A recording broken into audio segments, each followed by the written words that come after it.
বিচাৰক হাৱাত কথা উৰাই দি কথা ক'লে আমি মানি ল'ব পাৰোঁ নেকি? গতিকে এই ধৰণৰ এটা আভুৱা ভৰি আছে। লগতে আৰু এটা কথা ইয়াত কোৱা হৈছে যে NRCত বহু মানুহে ভুৱাভাৱে নাম উঠাইছে। এতিয়া মই স্পষ্ট কৰিব বিচাৰিছোঁ যে যিসকল বিদেশী আইন বা 1950 চনৰ ইমিগ্ৰেণ্টছ এক্টৰ জৰিয়তে তেওঁলোকৰ NRCৰ পৰা নাম বাদ পৰা বা NRCৰ পৰা নাম খাৰিজ কৰাৰ ক্ষেত্ৰত মুখ্যমন্ত্ৰীয়ে যিটো কথা কৈছে এইটো সম্পূৰ্ণ অবৈধ।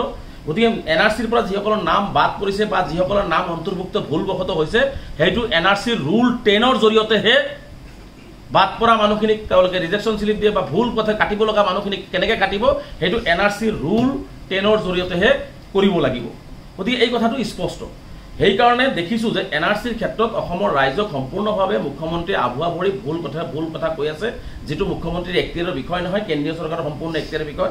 নাগৰিকত্ব চোৱা, বিদেশী প্ৰব্ৰজনকাৰীৰ কথাটো চোৱা চিতা কৰা, NRCৰ বিষয়টো চোৱা চিতা কৰা সম্পূৰ্ণ কেন্দ্ৰীয় চৰকাৰৰ এখতিয়াৰৰ বিষয় আৰু সম্পূৰ্ণ এই কেন্দ্ৰীয় চৰকাৰে এইটো নিৰীক্ষণত চলি আছে। আৰু সেই কেন্দ্ৰীয় চৰকাৰৰ নিৰ্দেশনাক অৱমাননা কৰি কেন্দ্ৰীয় চৰকাৰৰ নিজেই কেন্দ্ৰীয় চৰকাৰ, নিজেই ফৰেইন এফেয়াৰ্ছ মিনিষ্টাৰ, নিজেই যদি মহামান্য উচ্চতম ন্যায়ালয়ৰ দৰে নিজকে ভাবি লৈ যদি কামবিলাক কৰিব বিচাৰে এইটো মই ভাবোঁ যে আমি এইটো কোনো পানী নলয়। গতিকে মুখ্যমন্ত্ৰীয়ে সময় থাকোঁতে সঁচা কথাটো কোৱা উচিত। আমিও বিচাৰিছোঁ যে বিদেশীৰ সমস্যাটোৰ স্থায়ী সমাধান হওক, কিন্তু বিদেশীক লৈ পেলাই ৰাজনীতি কৰি, কাৰণ মুখ্যমন্ত্ৰী এটা হতাশ হৈছে, মুখ্যমন্ত্ৰী এতিয়া হতাশ হৈছে, ৰাজনৈতিকভাৱে হয়তো বিফল হোৱাৰ উপক্ৰম হৈছে। গতিকে মুখ্যমন্ত্ৰী সেইকাৰণে এই NRCৰ কথাবিলাক বা যিখিনি চিটিজেনশ্বিপ এক্টৰ কথাবিলাক বা ফৰেনাৰ্ছ এক্টৰ কথাবিলাক তেওঁ একাকাৰ কৰি পেলাই তেওঁৰ নিজৰ ভৱিষ্যত সুৰক্ষিত কৰিবৰ কাৰণে অসমৰ ৰাইজক শদিয়াৰ পৰা ধুবুৰীলৈকে অসমৰ ৰাইজক তেওঁ উল্টা পুল্টাকৈ তেওঁলোকৰ ফালত ল'বৰ কাৰণে, মুখ্যমন্ত্ৰীৰ ফলীয়া কৰিবৰ কাৰণে আৰু অসমখন এটা অস্থিৰ পৰিৱেশ সৃষ্টি কৰিবৰ কাৰণে মুখ্যমন্ত্ৰীয়ে এই ধৰণৰ কথা বতৰাবিলাক কৈ আছে। গতিকে আমি ভাবোঁ যে অসমবাসী ৰাইজে আচলতে মুখ্যমন্ত্ৰীৰ কথাবিলাক সঁচা নে মিছা এই কথাখিনি উপলব্ধি কৰা উচিত। আৰু আমি যিখিনি কথা ক'লোঁ মুখ্যমন্ত্ৰীয়ে এইখিনি কথা যে কৈ আছে অসমৰ ৰাইজে অলপ এই মুহূৰ্তত মই ভাবোঁ যে বুজা উচিত, কাৰণ সম্পূৰ্ণভাৱে মুখ্যমন্ত্ৰীয়ে প্ৰতিটো কথা মিছাৰ আশ্ৰয় লৈ কৰি আছে। আৰু শেষত মই এটা কথা আপোনালোকক আৰু এটা কথা ক'ব বিচাৰিছোঁ, যিসকল মানুহক মই বাৰে বাৰে কৈছোঁ, যিসকল মানুহৰ 14 পুৰুষ ভাৰতীয় নাগৰিক, যিসকল মানুহৰ NRCত নাম আহিছে, যিসকলৰ হাইকোৰ্টত কেছ চলি আছে, সুপ্ৰিম কোৰ্টত কেছ চলি আছে, সেইসকল মানুহৰ গাতো হাত দিছে।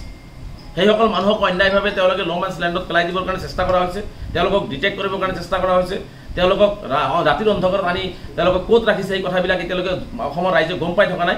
গতিকে এই যে এটা অন্যায় আৰু অত্যাচাৰ আৰু সম্পূৰ্ণ যে তেওঁ অন্যায় আৰু অত্যাচাৰ কৰি আছে, এই অত্যাচাৰবিলাকৰ কথাবিলাক ইতিমধ্যে আমি পুংখানুপুংখভাৱে আৰু কেন্দ্ৰীয় চৰকাৰ বা ভাৰত চৰকাৰৰ গৃহ মন্ত্ৰালয়, সুপ্ৰিম কোৰ্টক যে তেওঁ মিছগাইড কৰি আছে, এই কথা বাৰ্তাবিলাক আমি বিতংভাৱে লিখি আমি secretary to the government of India, ministry of home এফেয়াৰ্ছক আমি এইখন স্মাৰক পত্ৰ দিছোঁ।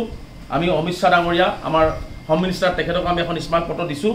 তাৰপিছত আমি আমাৰ RGAকো আমি এখন স্মাৰক পত্ৰ দিছোঁ।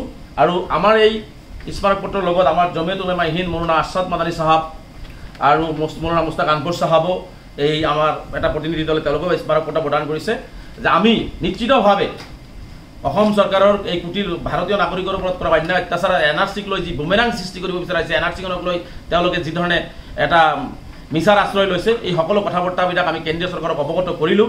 পৰৱৰ্তী পৰ্যায়ত আমি আমাৰ এডভকেটসকলৰ লগত আমি কথা পাতিছোঁ, আমাৰ এডভকেটসকলৰ লগত কথা হ'ব, জমিয়ত উলেমা হিন্দৰ লগত আমাৰ কথা হৈছে।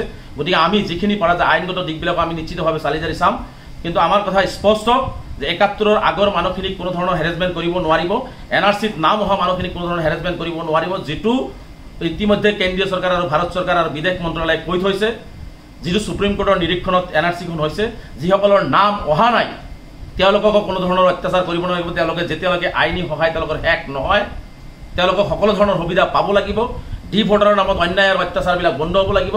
আৰু স্বদেশী ভাৰতীয় পৰিয়ালৰ প্ৰতিজন মানুহ ভাৰতীয়, এজন মানুহক তেওঁলোকে বৰ্ডাৰ পুলিচ আৰু এপ্টিকটৰ বলি কৰাই তেওঁলোকে যি ধৰণে ভাৰতীয় নাগৰিকক অন্যায় কৰাইছে বা অন্যায় কৰিবলৈ চেষ্টা কৰাইছে, এইবোৰ বন্ধ হ'ব লাগিব।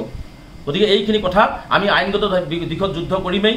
আৰু লগতে আমি ৰাজপথতো মই স্পষ্টকৈ দিল্লীতো কৈছোঁ, অসমৰ মুখ্যমন্ত্ৰীয়ে যদি ভাৰতীয় নাগৰিকৰ ওপৰত এনেকুৱা ধৰণৰ অন্যায় আৰু অত্যাচাৰ বন্ধ নকৰে, তেনেহ'লে আমি ৰাজপথতো এক প্ৰতিবাদী বৃহৎ আন্দোলনৰ কাৰ্যসূচী আমি ল'বলৈ বাধ্য হ'ম।